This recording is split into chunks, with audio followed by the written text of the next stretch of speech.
So yeah, hi everybody. This is Charlie White. He's going to be helping. I really can't get him off of me a lot of the time. But anyway, so I'm gonna be reading some creative nonfiction. Oh, I'm gonna move the cat. There we go. Okay. Um, it's not from my book, although I do want to remind everyone I do have a book. This is my most recent collection. This is called And for Too Long After. It came out on December 31st of 2019, and something very exciting has actually recently happened that is semi-related to the book.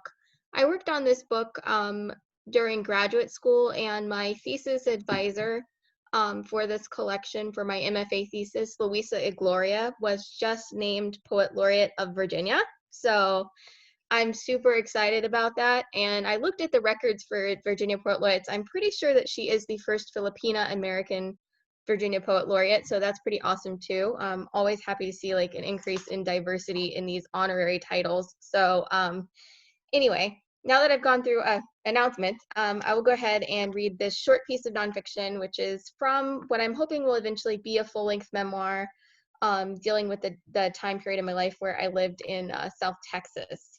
So I'm going to try to censor myself. I'm going to try really hard, Patsy. There's some like cussing in here. It's just people talking and cussing casually. I'm going to try really hard to bleep it out. So excuse me if I drop one of the words by mistake. This has no title right now, but I'm just going to start.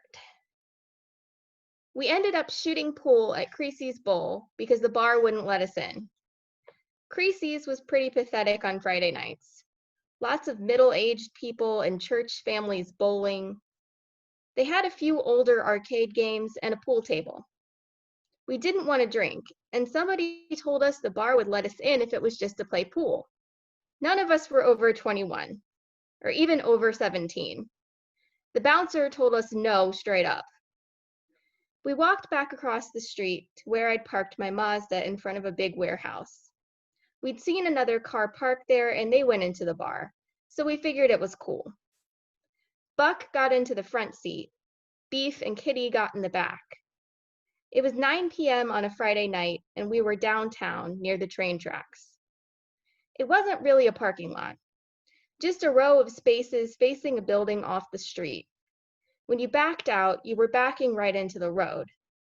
As I slowly backed the Mazda out past the Texas-sized pickup truck to my right, I heard a crunch like I ran over a beer can. I saw the other car in my side mirror, a red Toyota with no lights on. I got out of my car. The other driver was already out of his car, and he was yelling stuff like, "What the is wrong with you? And why didn't you effing see me?" He looked about 30, and he was at least 6 feet tall. He was wearing a muscle shirt, and he had tattoos. He looked like he worked out.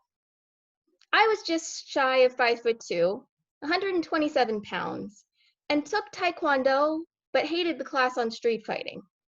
I only like to fight if there were rules. I tried to apologize to this huge screaming dude while staring desperately at my friends who were all still inside the car. I was terrified of him. After shouting and cussing at me for several minutes, I think he realized I was just a kid.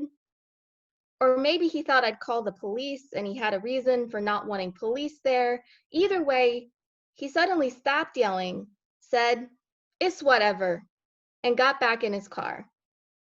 He drove off, and all that was left were pieces of his headlight glass gleaming on the crumbling black asphalt. The first thing I said when I got back into my car was, "Why the F didn't y'all help me?" Beef and Buck both acted like they thought it would have been worse if they got out.